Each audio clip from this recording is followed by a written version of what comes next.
5 তারিখের পরে তো এখানে রাহাজানি শুরু হয়ে গেছে, 2 মাসের মধ্যে 8-9টা মার্ডার হয়েছে।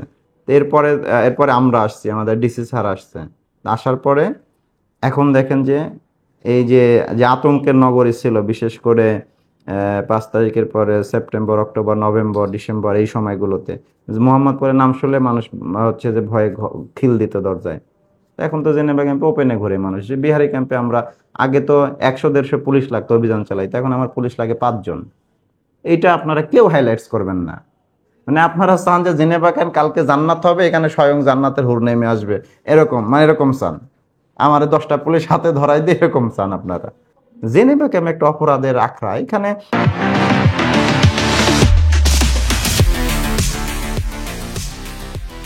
ধীরে ধীরে ধীরে ধীরে উন্নতি হবে, এটা আমরা করতেছি। এটা দেখেন যে আমরা আগের চেয়ে ভালো করছি কিনা।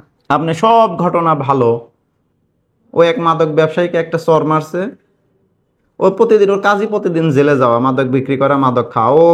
ও মাদক বিক্রি না করলে ওর বউ মাদক বিক্রি করে, ও জেলে গেলে। আমি বলছি যে আমরা ঘটনা দেখছি, আমরা এটা তদন্ত করতেছি, যে দোষী তাকে আমরা ব্যবস্থা নেব। আপনাদের লোকজন আমার ছবি অ্যাড করে দিছে, পাবলিক মনে করতেছে চোরটা মনে আমি মারছি। কারা ক্ষতিগ্রস্ত হবে? আর জেনেভা ক্যাম্পের তো কমন নিয়ম, আর্মির গাড়ি গেলে আর্মিকে তো সবচেয়ে বেশি সম্মান করে মানুষ, আর্মিকে পুরো মহিলা বাচ্চারা গিয়ে ঘিরে ধরে আসামি নেওয়ার জন্যে। আর আমরা তো এখন পুলিশের লোকজন তো মারপিট খাওয়ার মধ্যে আছি, ওইটা নিয়ে তো আপনাদের কোনো নিউজ নেই। ভাইরাল করেন পুলিশ কেন মার খাচ্ছে, পুলিশ কেন হেনস্থার শিকার হচ্ছে করছেন, না পুলিশকে আপনার শত্রু মনে হয়?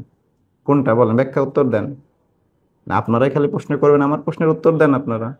একবার বারবার আমি বলছি, এদেশ সেদিনই ঠিক হবে যেদিন এদেশ পুলিশ সম্পূর্ণ স্বতন্ত্রভাবে কারো তদবির ছাড়া কাজ করতে পারবে। সেটা তো আপনারা করে দিতে পারলেন না, কেউই পারলেন না। আরো বাধা দিলেন, পুলিশের কমিশন দেওয়া যাবে না, এই দেওয়া যাবে না, ওই দেওয়া যাবে না, হ্যাঁ পুলিশ এইটা দিলে ওই সমস্যা হবে। আলটিমেটলি দেশ ক্ষতিগ্রস্ত হবে। প্রত্যেকে পুলিশকে সোনার ডিম পাড়া হাঁস মনে করে।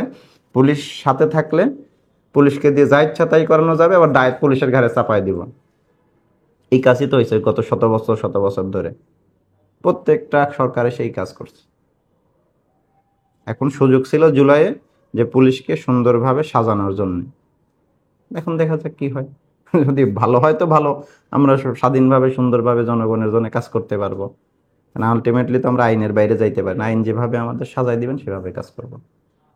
দেখা যাচ্ছে বাকিটা দেশের জনগণের হাতে, তারা কিভাবে পুলিশ চায় আমরা সেভাবে কাজ করব।